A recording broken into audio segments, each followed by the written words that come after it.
Voici la triste réalité que les hommes africains subissent dès qu'ils se marient.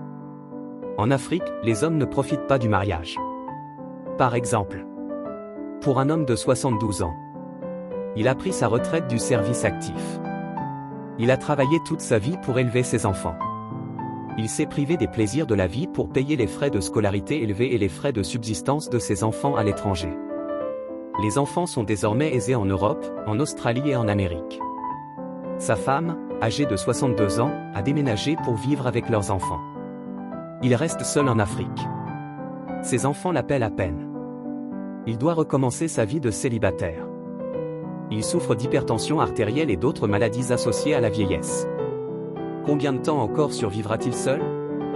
Telle est la réalité de la plupart des hommes monogames de la classe ouvrière, leur vieillesse est souvent solitaire et, dans de nombreux cas, triste.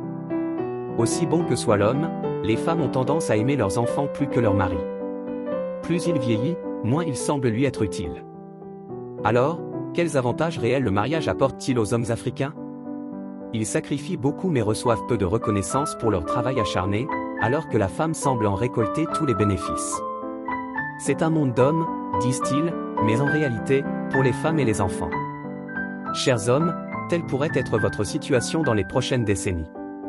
Que fais-tu à propos de ça? Quels sont vos projets de retraite? Prenez soin de vous autant que de votre famille. Aime-toi toi-même. Et n'oublie pas de t'abonner et de partager pour plus d'histoires fascinantes.